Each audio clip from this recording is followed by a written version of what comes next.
Le mari de Onachi Nwachukwu risque la peine de mort. Vous connaissez la chanteuse gospel du tube à succès Eku Eme, qui est décédée le 8 avril dernier. Pourquoi son mari risque-t-il la peine de mort? On en parle dans cette vidéo. Ne bouge pas.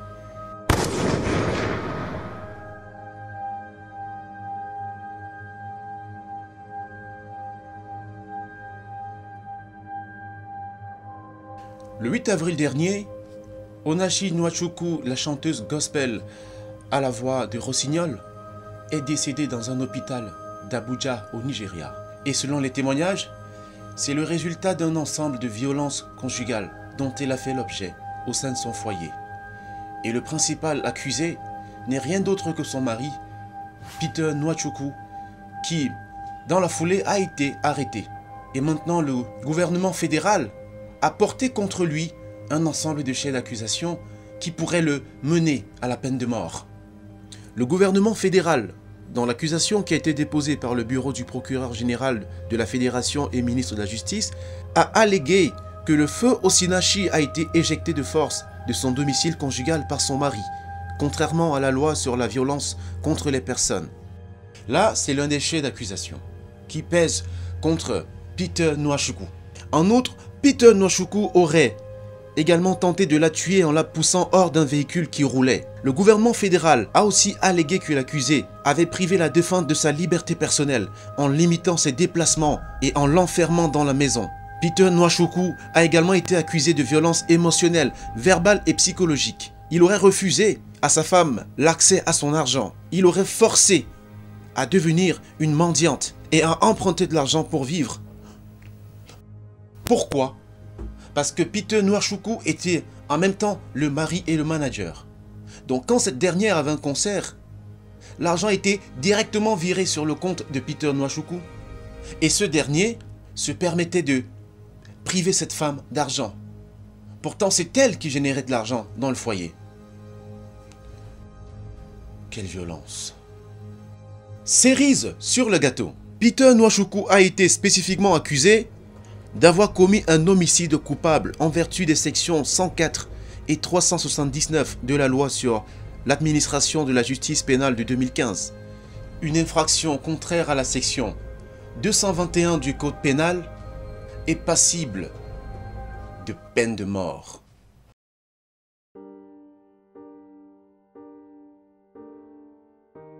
Au regard du dernier chef d'accusation, Peter Nwachukwu pourrait être condamné à la peine capitale si jamais la justice tranche en sa défaveur.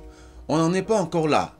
Mais la question qui alimente tous les esprits aujourd'hui, le mien y compris, c'est comment en est-on arrivé là? Comment de telles atrocités ont été possibles dans un couple chrétien qui plus est? Parce que les pratiques qui sont décriées, les accusations qui sont faites sont en porte-à-faux avec la foi chrétienne, avec les valeurs chrétiennes. Non, un chrétien violent est-il encore un chrétien? Un chrétien égoïste est-il encore un chrétien? Un chrétien haineux est-il encore un chrétien tortionnaire est-il encore un chrétien? Et c'est là toute la contradiction à laquelle on fait face de nos jours. Où quelqu'un dit une chose et fait totalement le contraire. Et on a le droit de penser que Dieu aujourd'hui est juste un tremplin pour certaines personnes pour atteindre leur accomplissement matériel. Parce que le comportement d'un homme chrétien doit refléter les valeurs de son appartenance, de ses convictions. Au-delà de quoi, c'est un vulgaire hypocrite. Il n'y a pas d'amalgame là-dessus. C'est de l'hypocrisie. Mais au-delà des valeurs chrétiennes, il y a aussi les valeurs du mariage. Le mariage qui a totalement perdu son essence aujourd'hui. Parce qu'un mariage dans lequel il y a beaucoup de violence aboutit toujours aux choses comme celle-là. Quand ce n'est pas la séparation, c'est la mort de l'un ou de l'autre. La violence est devenue le repas quotidien dans les couples de nos jours. Et quand elle n'est pas verbale, elle est psychologique. Quand elle n'est pas psychologique, elle est financière ou physique. Et il se trouve être que Osinachi Nwachukwu est passé par toutes ces violences-là, raison pour laquelle elle a fini par passer de vie à trépas.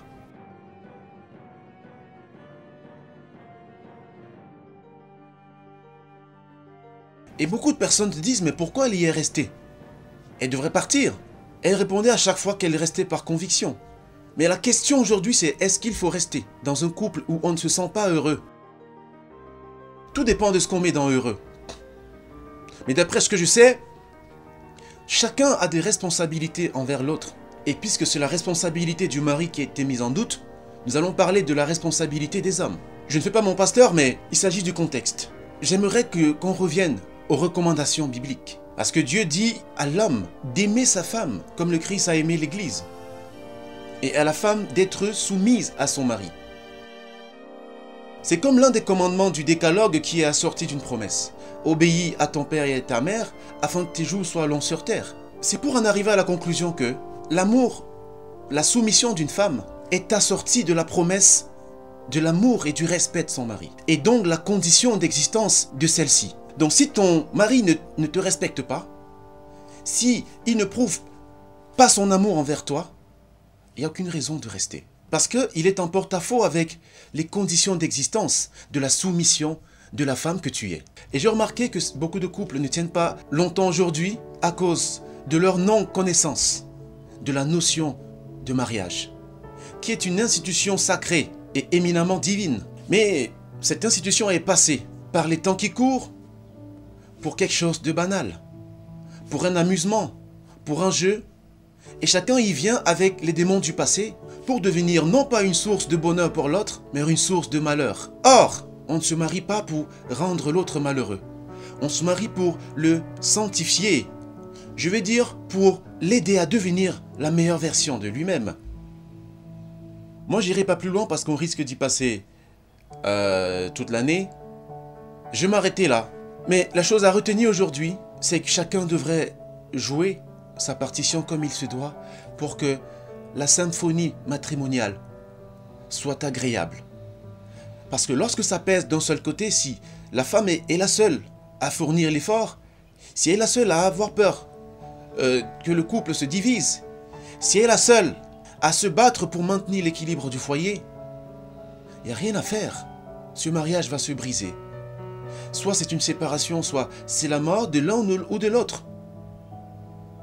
Le devoir conjugal implique que chacun y mette du sien. Sinon, ce n'est plus du mariage qu'il s'agit. Il s'agit d'une relation de maître à esclave. Il s'agit d'une relation de dominant et de dominé. Et non d'une relation où les différences sexuelles retrouvent l'harmonie dans une certaine complémentarité. Et beaucoup d'hommes aujourd'hui n'ont qu'une très mauvaise conception du mariage. La réciproque est vraie. Et tout cela parce que le discours des contre-valeurs sonne parfois plus fort que le message que je vous passe aujourd'hui. Cette émission arrive à son terme. Merci d'avoir regardé. J'espère que vous en avez tiré de la graine. Abonnez-vous à la chaîne, sauf si ça n'est déjà fait. Activez la cloche de notification pour ne pas louper les prochaines. Et surtout, partagez autant que faire se peut. À très bientôt.